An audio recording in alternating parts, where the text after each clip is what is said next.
Good morning, members of Parliament, support staff, radio listeners, TV viewers, those following via social media, and members of the media. Welcome to this public meeting number 14, question hour of today, Wednesday, February 8, 2023. I would like to give a special welcome to the Honorable Minister of Finance, Mr. Ardwell Irion, and his support staff. We have established a quorum of 11 members. Please stand for a moment of silence.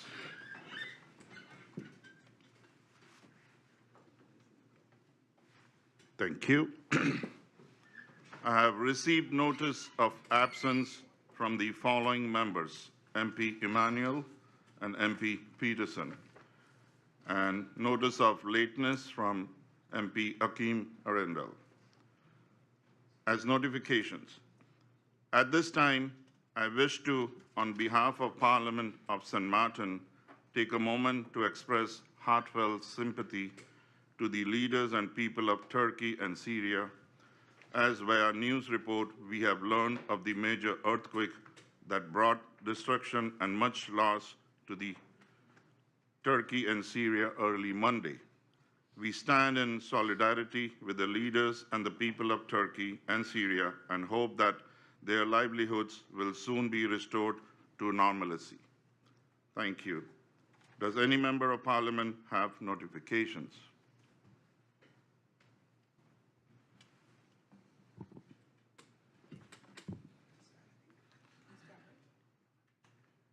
Good morning.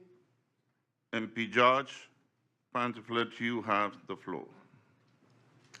Thank you, Mr. Chairman. Good morning to the Chair, my colleagues in Parliament, the Griffith, and of course, Honourable Minister of Finance, Mr. Ardwell Irion, and his support staff, Mr. Granum and Mr. Duinkerken, and of course, those who are viewing and persons sitting in the tribune. Mr. Chairman, I too want to join you in extending our deepest sympathies and condolences to the people of Turkey and Syria on that 7.8 or 7.5 earthquake that struck unexpected as usual and killed so many persons. Last count, they said it was going to be 3,000. Now he has 11,000. It can go up as far as 30,000. So I just want to extend my sympathies to them. I cannot imagine what they're going through right now. But it reminds me of Haiti, when in January, I believe it was about 10, 11 years ago, when they had an earthquake also of the same magnitude that killed about 150,000 persons. So, you know, we got to thank God because thus far we have been spared such a disaster. I was discussing with someone, they said, I wouldn't mind hurricanes. I can probably board up and hide. When it comes to an earthquake, where do you hide? So my sympathies go to them. Also, Mr. Chairman, on behalf of our faction, of course, and my family, I want to extend sympathies to the family of Mr. Melvin Trump, of Aruba, Melvin Cruz, I think, or Trump, of Aruba, who passed away on January 31st in the country of Colombia. I had a chance to meet him a couple of times, and he was a very forceful and straightforward gentleman. Definitely to his family, to the people of Aruba, and to his party, if AVP or AVP, my deepest condolences and sympathy. Thank you, Mr. Chairman. Thank you, MP George. The next person I have is MP Sarah Westcott Williams. Thank you, Chairman, and a good morning to you, a good morning to my colleagues, a good morning to the Minister and his support staff here, good morning to all persons tuned in to this meeting. Mr. Chairman, my notification is sort of a point or proposal of order as well, and it has to do with wondering what was the reason for the cancellation of the meeting that was scheduled for this afternoon. And that would have been a meeting in which the ministers would have come back to respond to questions pertaining to the preservation of monuments, etc. The first information that we received was that these ministers had confirmed to be here this afternoon at 2 p.m. and subsequently this meeting was postponed, and my question, I guess, to the Chair of Parliament is why? Was it on the basis of the ministers having second thoughts about being present, or was it a reason that has to do with Parliament? So if that can be addressed Mr. Chairman, at some point, it would be highly appreciated. And while I'm on the topic, if it can be indicated which, if any, meetings are still outstanding for ministers to return to provide Parliament with answers to questions that we have posed on the different subjects. And I thank you, Chairman. Thank you, MP Sarah Westcott-Williams. I believe yesterday we received an email through the Parliament about the postponement of the meeting and with the reasons. But I will try to get the more detailed answers for you during the day today. And also for the other meetings, the answers will be provided within short. Thank you. Since no more notifications, we have as agenda point for this public meeting, question hour. Questions from MP Heyliger-Marten directed to the Minister of Finance regarding the suspension of the Managing Director of the Kadaster under document IS 344/2022-23, dated January 11, 2023. We go over to the agenda point. The intention of the question hour is to create the possibility to interact with ministers. After the passing of Hurricane Irma, Article 69 of the Rules of Order was proposed in order to introduce the so-called question hour. During the question hour, only questions and answers will be given on the topic at hand. Allow me to once again elucidate the procedure of the question hour. Questions to be answered during question hour by the minister can be submitted from Monday to Wednesday during the so-called reading week or the preparation week. The deadline is Wednesday at 5 p.m. The Member of Parliament submits question to the Parliament in accordance with the Article 69 and further to the Rules of Order, which states to exercise their supervisory activities, each Member of Parliament may pose questions to one or more ministers without permission of Parliament. The Member of Parliament needs to specifically request that the questions submitted be answered orally in accordance with Article 69C of the Rules of Order. The Chairman of Parliament decides on the sequence of the subjects during the question hour under Article 69D, paragraph 2 of the Rules of Order. Seeing the fact that in theory all 15 members can submit questions for the question hour, a selection needs to be made of which questions of which member will be allowed for a particular question hour. The maximum on speaking time is regulated in Article 69D of the Rules of Order. The proposal was to allow questions from 2 different members to be answered each time, this to avoid exceeding the hour. How will this be determined? These 2 members are chosen based on the date and time the questions were submitted to the Parliament. What happens if more members submit questions? In that case, the chairman will ask the members if their questions are still relevant and if answering is still necessary. Invitation.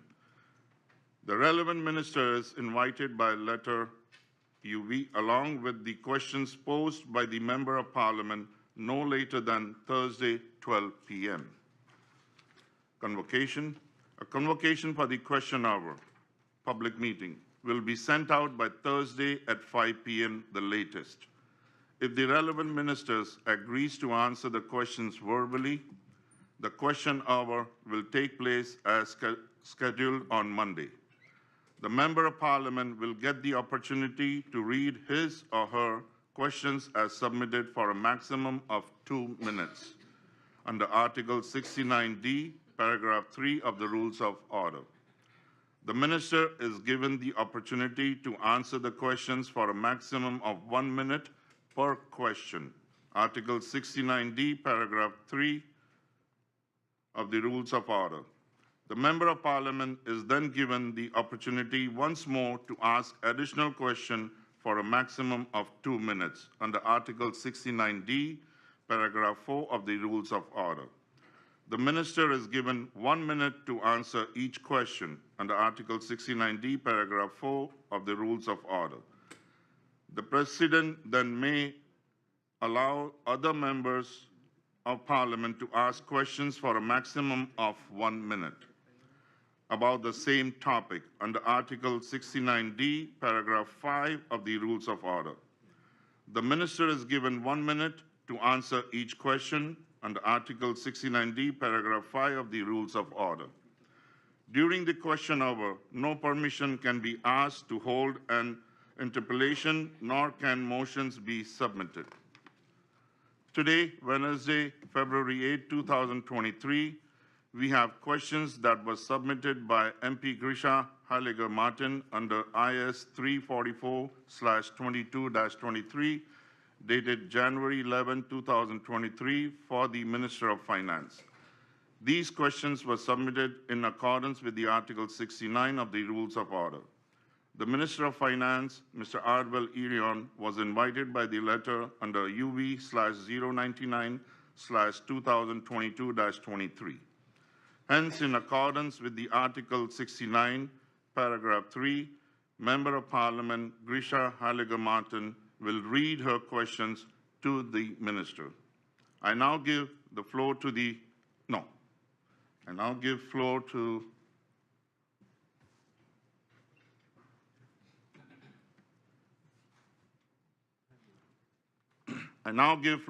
MP Grisha Heyliger-Marten.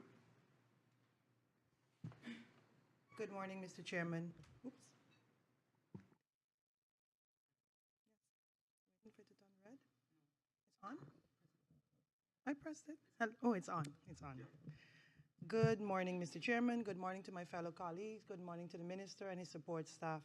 I'll get right into it, the questions, since I only have 2 minutes. So here goes. Has the government or any of the individual ministers and the Secretariat of the Council of Ministers been informed by the Supervisory Board of the fact that the Managing Director was suspended, and if so, when and how did the notification take place? Did the Supervisory Board of the Kadaster provide government with valid reasons for said suspension? If so, what were these valid reasons? What were the terms of the suspension? Can the government confirm that the Supervisory Board followed all required legal and other procedures in suspending the Managing Director, including taking into account the requirements under the Civil and Corporate Governance Code? In other words, has the government been able to establish that the suspension of the Managing Director was carried out in full compliance with the Articles of Incorporation of the Kadaster and all other applicable laws, rules, regulations, and was it therefore lawful? Which provision, if any, applicable did the Supervisory Board put in place to ensure the continuation of the Kadaster's proper functioning during the suspension of the Managing Director? How does the Supervisory Board intend to address the situation regarding the Managing Director going forward? How does the formal or informal communication between the government, the Supervisory Board, and the Managing Board of the Kadaster take place, and what is the legal basis for this interaction? Does the Managing Director have direct communication with the members of the Council of Ministers, or does this only take place via the Supervisory Board? When did the terms of the members of the current Supervisory Board start, and when do they expire? And have the Supervisory Board members conducted a self-evaluation as required by the Corporate Governance Guidelines, and if so, can this self-evaluation be made available to Parliament? Are the Supervisory Board members in full compliance with the Corporate Governance Guidelines? If so, can the Parliament be provided with the substantiation of self-compliance? And my last question, has the government evaluated the performance of the Supervisory Board and its members since they have been or were appointed? Thank you, Mr. Chairman. Thank you, MP Grisha Heyliger-Marten.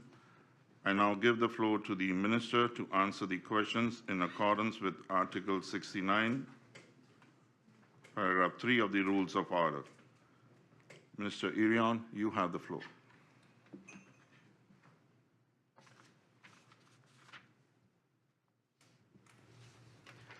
Good morning, Mr. Chairman, and also happy belated birthday to you, Mr. Chairman. Kafir, members of Parliament, good morning to the viewing public.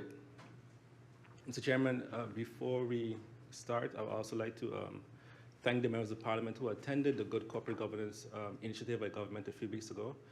I believe there we also learned a lot, the attendees learned a lot, and I think even the public, the other initiatives that we have will become very important in regards to good corporate governance. In line with that, Mr. Chairman, obviously some of the questions today that are posed, in answering them would break those same good corporate governance discussions and items that we learned during that course, but we will answer all the questions, keeping in mind good corporate governance.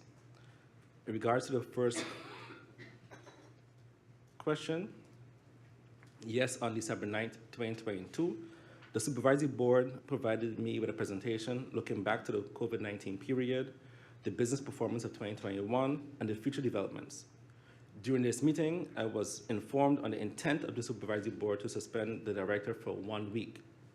On January 2nd, 2023, I was notified by email and informed by the Supervisory Board on the fact that the Managing Director was suspended for 5 days, and the suspension letter was also attached to that email. Next, the information provided by the Supervisory Board included the suspension letter with motivation on which the Supervisory Board based its decision to suspend the Managing Director. With regard to question on the validity of the reasons for said suspension, I would like to indicate that the Kadaster and the Land Registry of St. Martin is a foundation with a dualistic governance model, meaning there's a Managing Board, and next to the Managing Board, there's a Supervisory Board. Based on Article 10, second paragraph of the statutes of the Kadaster and the Land Registry, when performing its duties, the Supervisory Board is guided by the interests of the Foundation, including the interest of the proper performance of the duties assigned to the Foundation by pursuant to the law. Based on Article 10, third paragraph of the statutes, the Managing Board provides the Supervisory Board with the necessary information in time for the performance of its duties. The Managing Board ensures that all members of the Supervisory Board are granted access to the premises of the Foundation on request and are allowed to inspect all books and records of the Foundation. Based on Article 14, second paragraph of the statutes, on request of the Council of Ministers or Parliament or by the Council of Ministers of Parliament indicated persons, the Managing Board grants access to the books and records and provides all requested information regarding the financial policy. Based on the above, it is clear that Parliament can request information directly from the Managing Board. However, it is not stipulated that Parliament can ask the Minister of Finance directly for this information, nor that I can provide Parliament with the sensitive information concerning an individual during a public meeting. As such, I would like to refer to Parliament in first instance to the Managing Board of the Kadaster and Land Registry of St. Martin. Following question. Please refer to my previous answer in which it was stated, among others, that the Managing Director was suspended for 5 days. Question 4. Article 1, first paragraph, Title 1, provisions of the Book 2 of the Civil Code states that the provisions of this title apply to the legal entities regulated in this book in separate legal forms: the Foundation, the Private Fund Foundation, the Association, the Cooperative, the Mutual Insurance Association, the Public Limited Liability Company, and the Private Limited Company.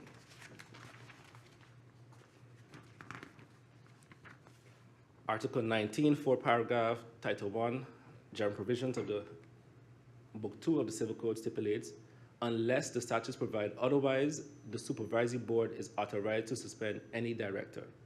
The suspension lapses if the person concerned is not dismissed within 2 months after the date of suspension.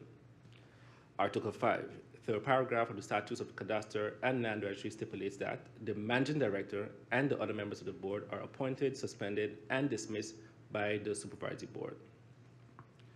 In addition, Article 3, third paragraph of the National Ordinance, privatization of Kadaster and Land Registry stipulates that the board is appointed, suspended, and dismissed by the Supervisory Board.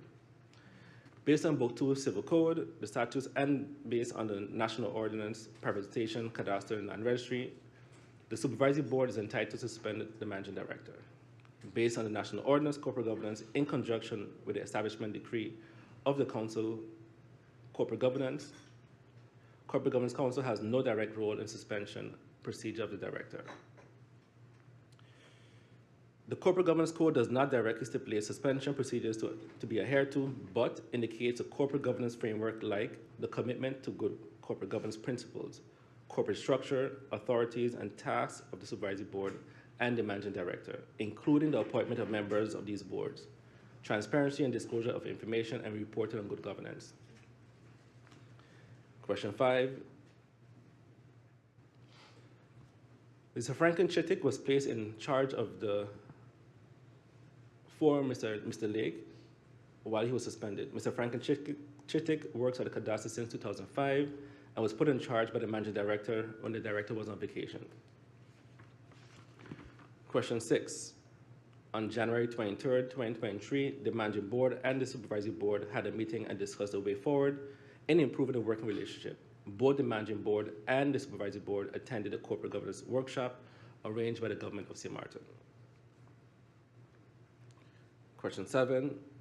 Said interactions, communications in writing or verbal take place on request of the Council of Ministers or initiated by the Kadaster, based on Article 14, second paragraph, and the 15, fifth, and sixth paragraph of the statutes of the Kadaster. Or with me, based on Article 4, second and third paragraph of the National Ordinance, Privatization, Kadaster, and Land Registry. Question 8. As far as I'm aware, the Director had meetings with the Minister of Rummy on November 1st, 2022, and November 28th, 2022. Question 9.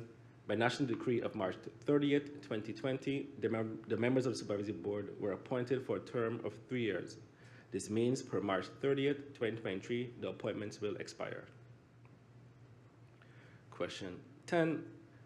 Regarding the self-evaluation, as mentioned, this will be done, but per the workshops, the Supervisory Board members just attended on corporate governance, and they have also taken other corporate governance courses.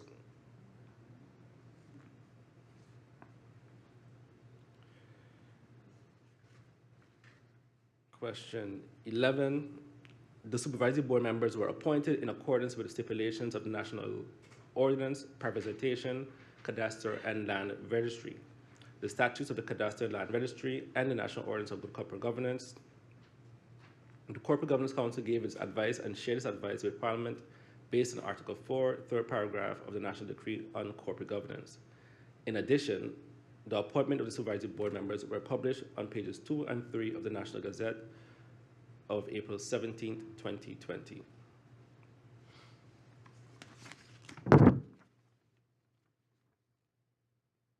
Question 12. No, however, on December 9th, 2023, a presentation was given by the Supervisory Board on looking back to the COVID-19 period, the business performance 2021, and the future developments.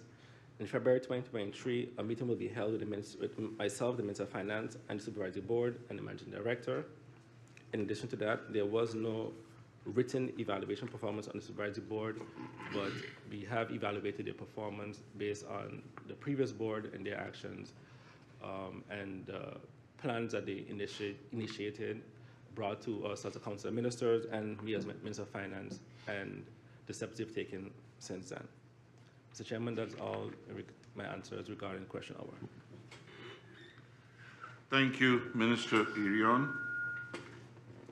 Now, MP Heyliger-Marten has opportunity once more to ask additional questions for a maximum of 2 minutes under Article 69D, Paragraph 4 of the Rules of Order.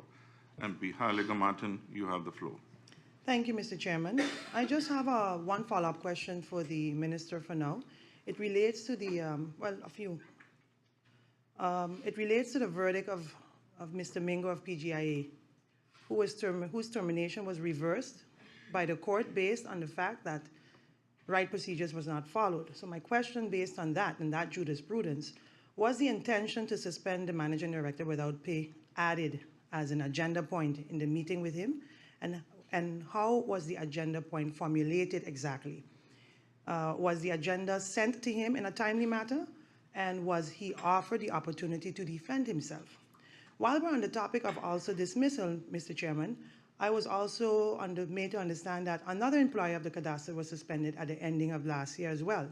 On what grounds was he suspended, and was he also suspended without pay?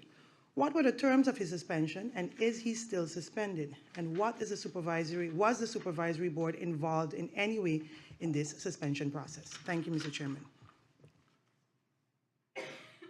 Thank you, MP Grisha Heyliger-Marten. I give the floor to Minister Ardwell Irion to answer the question.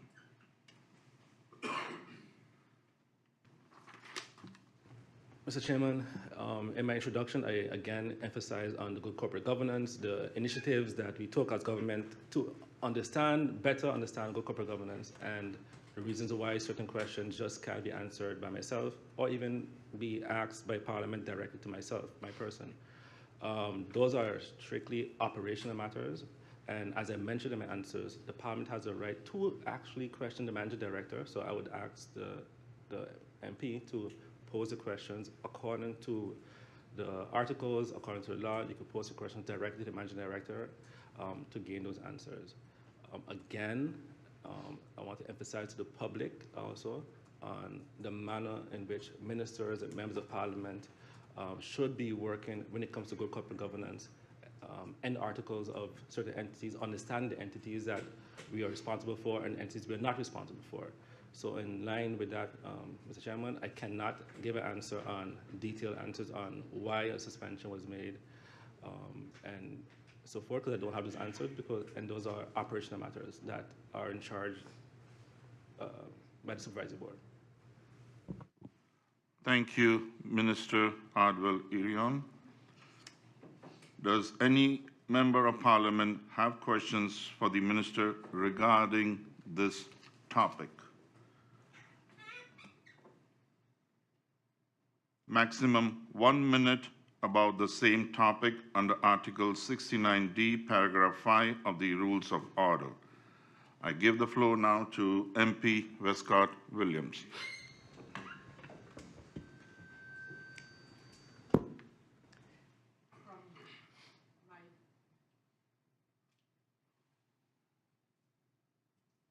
Thank you, Mr. Chairman. Do I do that from here or do I go to the lectern? Right here? Thank you. Thank you, Mr. Chairman. And I would like to get from the Minister of Finance the specific article that he referred to in everything that we have been told, contravening everything that we have been told with respect to Parliament's direct approach to, for example, a foundation. Even in the corporate governance sessions to which the minister referred, it has always been a sort of a hands-off from Parliament directly to a foundation, a corporation. So I need to understand, one, Mr. Chairman, the direct article that kind of cuts through that line and puts the Parliament directly in a position to call in the managing director or managing board of a foundation. One can recall the issue that we had with the St. Martin Housing Foundation and their refusal to come to Parliament. And then can we be provided with the specific articles of incorporation of the Kadaster Foundation? Thank you, Mr. Chairman. Thank you, MP Westcott Williams. Minister, you have the floor.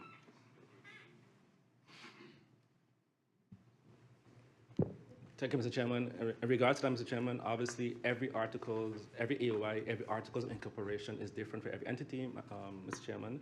So obviously everyone will be different. But in this case, it would be Article 14, Mr. Chairman. Thank you, Minister. I see now the next person is MP Rolando Bryson. MP Bryson, you have the floor.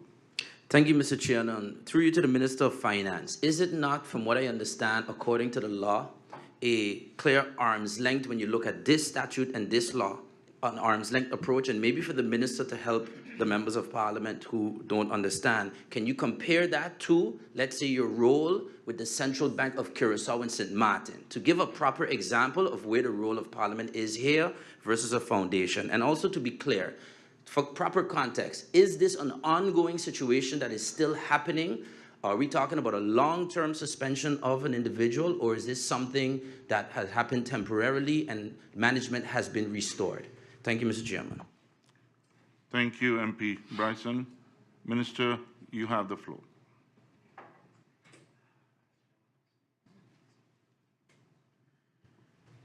Mr. Chairman, I'll start with the latter. It's a short term, as I mentioned, it was 5 days. It's a 5-day suspension, so it's not an ongoing matter. In addition to that, the Kadaster is a different entity. Kadaster is a foundation, Central Bank is a different entity. Also, for your question in regards to, again, being arm's length, as I mentioned before, every articles of incorporation of the entities are different. And I'll just read the article in this case. Het bestuur verleent op verzoek van de ministerraad of het parlement of van daartoe de ministerraad of het parlement aangewezen personen. So that already indicates in this article already where that can happen. Thank you, Minister. I don't see any more questions. And I would like to just get back to the answer for MP Sarah Vascar-Williams about the postponement of the meeting of today. Apparently, the Ministry of ECYS, where C is culture, and the department was heavily occupied with the royal visit, and the same explanation was sent out to each and every member of parliament yesterday. So just to bring it to the limelight is not always good. But thank you for that. And I would like to thank the Honorable Minister. There are no point of orders. Mr. Ardwell Irion and his support staff for the participation here today. Ladies and gentlemen, we have come to the end of this question hour. I thank you all for your participation, and I hereby close this question hour. Thank you.